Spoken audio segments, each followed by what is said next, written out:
All right, if you are already making $1 million or you are going to make $1 million, right? And you want a full autonomy of your business and you want it to feel good and you're in control and you're not afraid of anybody leading you, my bold suggestion is you need to have at least 5 virtual assistants. The number 1 is an EA. Okay, an executive assistant that can take care of you because you can brain dump to them every morning. So then she will check my emails, making sure that my calendar is good. She also remind me for all my calls. So she literally take care of everything that I need. Whatever that you can think about, right? The VA can log it down for you and then do the work for you. When I was moving, so stressful, right? That I call somebody, schedule the people, negotiate, making sure the time is done, canceling all the utilities, starting a new utilities. All that, again, was done by my virtual assistant. I just told her where to go look for, what am I looking for, and then she get everything done. So how amazing is that? And the second position is the social media or lead generation assistant.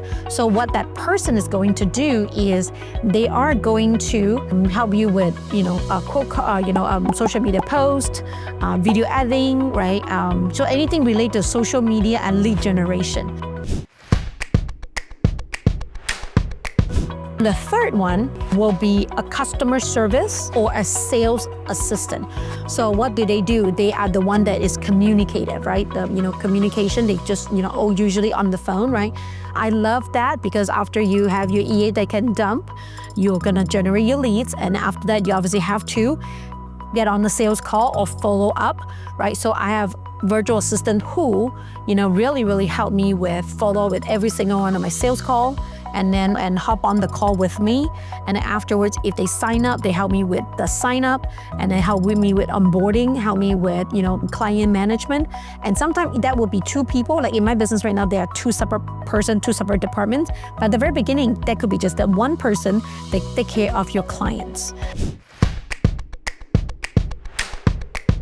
And then the number 4 is the accuracy person, which is the data person. It could be a bookkeeper, it could be an accountant.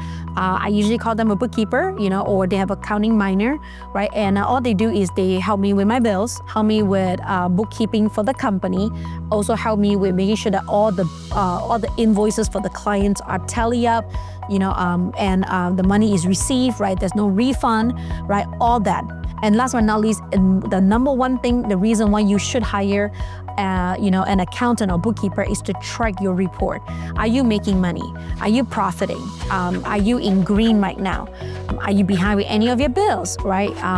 So you wanted to, make sure that they can, dial it in. In one of the, topic that we will talk about, it will be KPI versus scorecard, right? What is your outcome? And a scorecard is to help you track all the numbers. And these are all done by my accountant or my bookkeeper because I need to know, is my company doing well or not? So ultimately, that's what you're looking for in an accountant that can make sure that everything's done well, doing your payroll, your all the numbers, whatever the numbers is, it's all the numbers, okay? And then the 5th person I always talk about is the business development agent, whereby it could be a website designer, it could be an affiliate manager, it could be somebody that's booking your speaking engagement, your podcast for you. It could be another EA, right? After you have those 4, you most likely know what is the missing link between all the thing. Depending on the business that you're in. So then the 5th person will be that. And the good news is because you have 5, so if one of them quit on you, you still have the other 4.